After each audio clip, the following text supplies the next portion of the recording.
Alors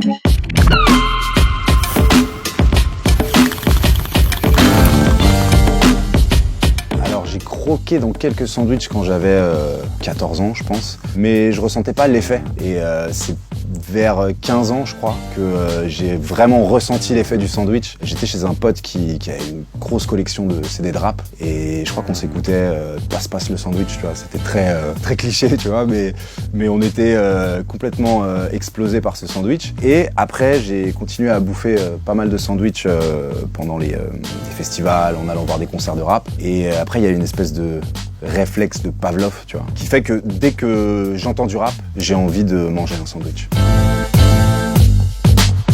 C'est 2 petits sandwichs le soir, 2-3 petits sandwichs, et puis après quand c'est en soirée, parce qu'il y a le sandwich en solo, dont je me sers pour avoir des petites étincelles, des petites punchlines qui me viennent, et après je développe ça après avoir digéré le sandwich plus tard. Et puis il y a le sandwich convivial, le sandwich que tu partages, et ça plaît beaucoup plus. Et c'est justement des fois où tu croques dans beaucoup trop de sandwichs sans t'en rendre compte, t'es euphorique, et après tu regrettes. Je mets de la salade, mais je mets pas beaucoup de salade parce que maintenant je suis un daron. Et donc j'ai tendance à manger des sandwichs le soir avec ma femme avant de regarder un petit film, une petite série. Vraiment le sandwich de daron. C'est le dosage.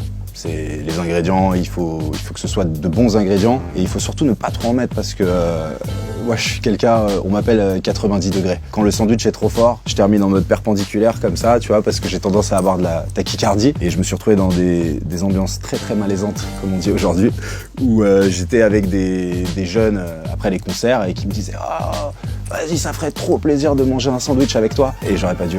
Je me suis retrouvé comme Louis C.K., on parle super bien dans un de ses spectacles. Et t'arrives plus à parler et tu t'effaces petit à petit. Et moi, je te dis, j'ai vraiment cette réaction de me mettre comme ça en angle droit. Pour moi, ce qui est intéressant dans le sandwich en solo, c'est que ça te force à faire le point d'une certaine façon. Mais après, pour la création, je trouve que c'est traître quand tu réanalyses ce que tu as créé. Tu te dis putain, en fait, j'étais pas assez exigeant, je suis pas allé au fond des choses, t'es pas assez méticuleux. Et le lendemain, tu réécoutes ton morceau et il est déjà parti en fabrication, je sais pas quoi. Tu te dis merde, j'aurais pas dû. Donc, voilà.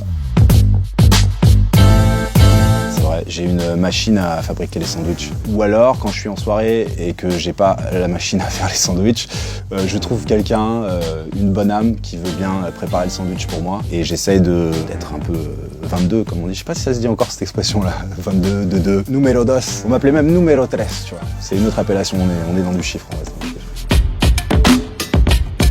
On va dire que c'est différent dans la manière de livrer, un livreur de sandwich. Ils sont très forts en marketing, tu vois, ils t'envoient un petit texto genre votre sandwich arrivera dans 15 minutes, nous sommes à vélo, pas d'inquiétude, nous avons eu un petit accident. Enfin, c'est vraiment le Deliveroo.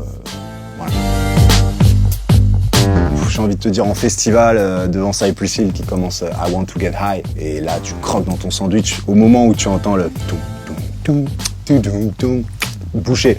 Et ça m'est arrivé d'ailleurs, j'ai fait un festival avec Cypress Hill, peut-être un des meilleurs sandwichs de ma vie. Là, je pense que c'est vraiment, tu sors de concert, tu manges le sandwich, et là en fait t'as une fille plutôt mignonne, tu commences à lui parler, un gars à côté, hey po, vas-y, croque dans le sandwich, tu croques, et là tu te dis mince. Et du coup la fille te parle, elle te dit plein de choses sympas, et toi tu commences à dire ah non, il faut que je rentre à l'hôtel tout de suite, ça le fait pas. Et voilà, ça m'est arrivé trop de fois pour te dire quelle était la pire, mais c'est très gênant. Ouais, le hippocampe après l'amour, il dort, hein, y a pas de... D'ailleurs, faut pas consommer trop de sandwich avant de faire l'amour, parce que après l'outil de l'hippocampe ne fonctionne pas trop.